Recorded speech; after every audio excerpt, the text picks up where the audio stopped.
Guys, you have to help me. I just don't know. Am I Metal Hawk or am I Vector Prime? I don't know who I am anymore.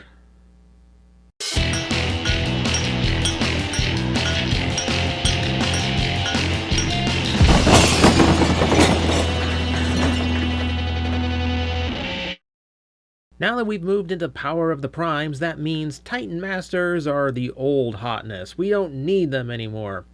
Also, I apologize for using the phrase hotness, but nevertheless, now it's all about the Prime Masters, and that is what is replacing the individual Titan Master figures that we had been getting throughout Titan's Return, starting with these three. Now, I decided, well, they're kind of small and diminutive, and they all kind of do the same thing, so we're just going to talk about them all one by one in one video. And I think we will start with Metal Hawk, who's making his US retail debut, at least as far as his Pretender shell form is concerned. This was based off of the Pretender leader that was in Transformers Master Force in Japan. Like I said, the first time his armor design has been used for a US toy, of course, a retail exclusive based on his robot mode, and then a BotCon toy that we won't speak of. So here we have what is essentially every Power or a Prime Master figure done up in a Pretender shell that is microscopic compared to the originals. This one cast with a blue plastic with a core piece done up in gray. Now, the structure of these pretty much follows the same pattern. All of them have one solid core that basically does all of the work. Everything else is cast in that character's color. You can see the blue shining through here on this big ominous gun barrel on his back. And that means, well, when it comes to remolding, you're probably going to see a lot of these cores reused because it's all pretty much universal here. So, done up very nicely considering all this blue plastic. So yeah, plenty of paint going on. At least a lot more paint than what some of the Titan Master vehicles and armors had. I do like this. There is something a little bit charming about having tiny little Pretenders lining a shelf. And I do think it's a good way of using Pretenders in this toy line and at least getting their presence back on the shelves in some way or another. Because let's face it, the actual Pretender gimmick didn't work the first time. I don't see it working again. That said, something interesting about these, they all have the same up and down arm articulation, which is all the articulation the original Pretenders had as well. Also, we can accessorize them all the exact same way. This is basically just a small friction hinge with tiny little pins, which means it's easy for them to come off, and there is a peg that will allow it to become a hand weapon. That's a pretty freaking big gun for such a tiny little guy, don't you think? I think the recoil alone would take you out of the fight. So yeah, you get a weapon that actually works with them. This pretty much gives them about the same playability as the original Pretenders, except in a tiny little package. I will say on my Metal Hawk, one of his fists, for whatever reason, was already stress marked right out of the package, which I don't get because the peg doesn't fit tight into that hand. And then, the peg already has a stress mark on it too. I don't know how indicative this is of all of them, but it happened on mine, so there's your warning.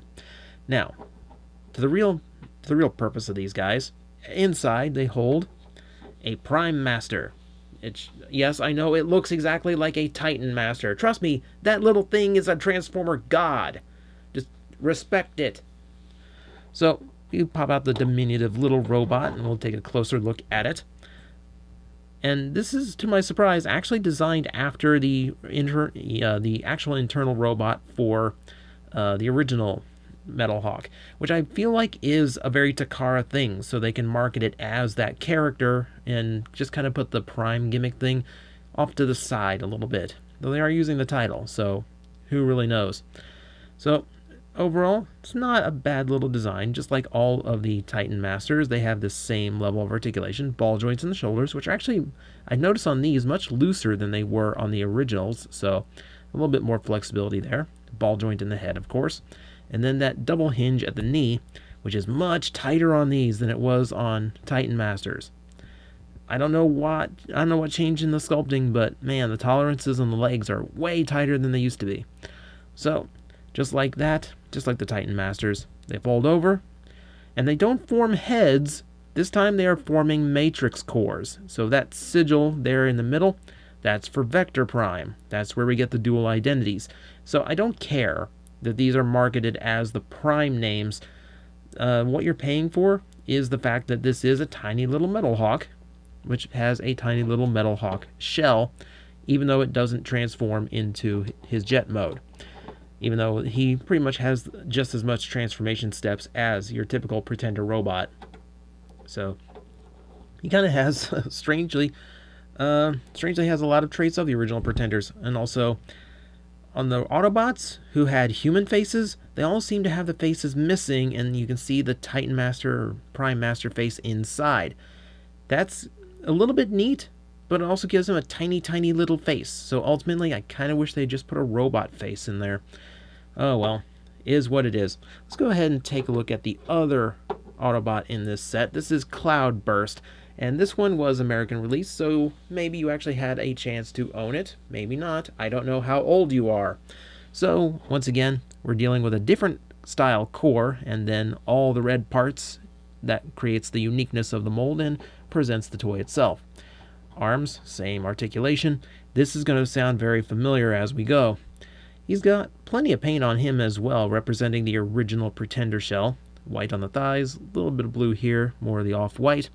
And then, of course, we have inside, once again, a little tiny Pretender, as I've come to call them, because they are supposed to be the primes, acting as the actual characters, and once again, based somewhat on the original internal robot. I like seeing that. I hope that's a recurring thing and we don't just get a whole bunch of silly remolds.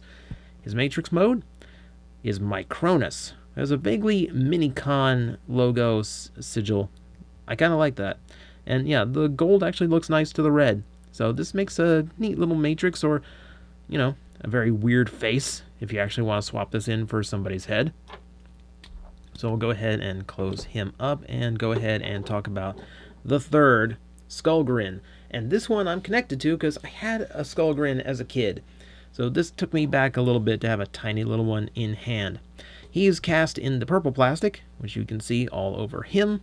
And then we have a lot of gray and white in order to get all of his details painted in effectively. He's got a skull on his groin and a big old goat skull on his head. Very, very vicious looking guy. I always love the design on this. And tiny little Decepticon sigil as well. Same articulation, same everything. Pop open. And this one I can absolutely confirm because I had him as a kid. This was definitely based on his original head, his original internal robot, which is kind of cool. And I'm skipping a few things on these guys. We'll get to them all, don't worry. So yeah, I'm still quite digging this. So flip over, and then we have the sigil for Liege Maximo, who turned out to be the big bad in Generation 2's comic book and only made one appearance in the final panel of said book before being completely forgotten about until it came time to do this, original 13 Primes thing. So I'm going to go ahead and plant them. Well, actually, let's leave him out because we have to demonstrate what else these guys can do. So for starters, like I said, all of them do have these little weapons that they can pop out and hinge onto. So for Skull Grin, he's got this massive claw thing. And for Cloudburst here, if I can actually get it off, his hinge is a little bit tight. He has this double barrel cannon.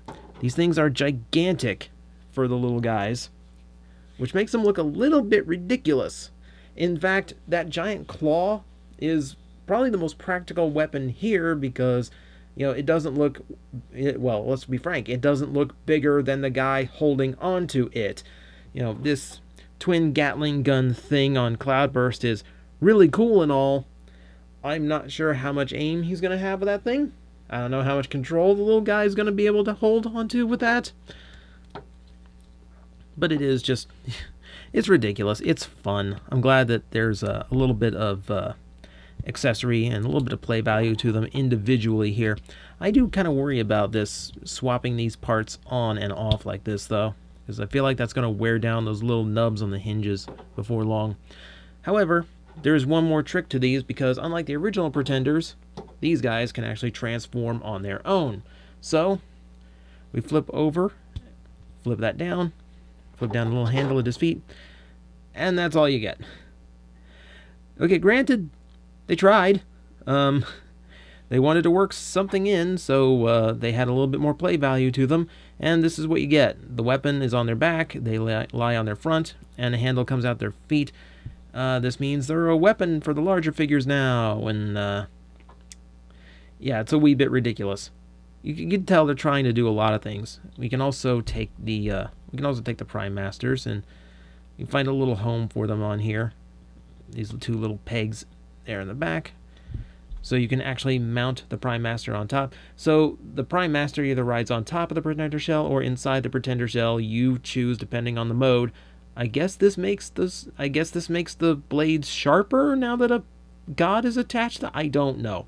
I don't know. This is getting a wee bit ridiculous. Let's go ahead and see Cloudburst flipped over. Now granted, when it's a gun, it works a lot better because now they're a little bit more in proportion.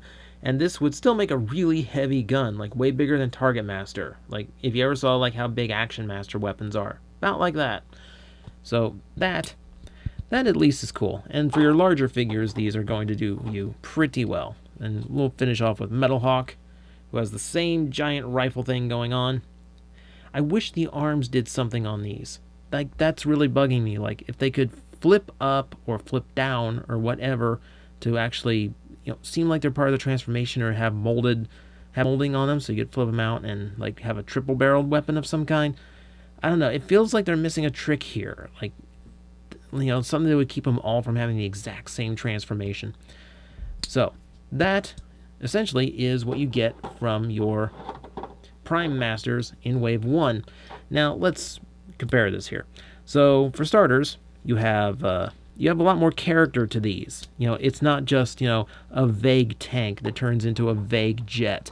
It's actually G1 Pretenders. And some we didn't even get in America the first time. And, that counts for something. But I feel some of the toy element to them is lost because they don't really have the variety that the others actually had. So I don't know. This one feels like it's going to be up to how much you like the idea of having all these tiny little Pretenders in your collection. Oh, and just as a little heads up, in case you're wondering, yes, a Titan Master actually will fit inside these shells, or at least the Repugnus I tried out did fit inside. So, I know you have a little bit more play value if you want to have them sticking out of the weird open face. That is still creepy. Why did you do that?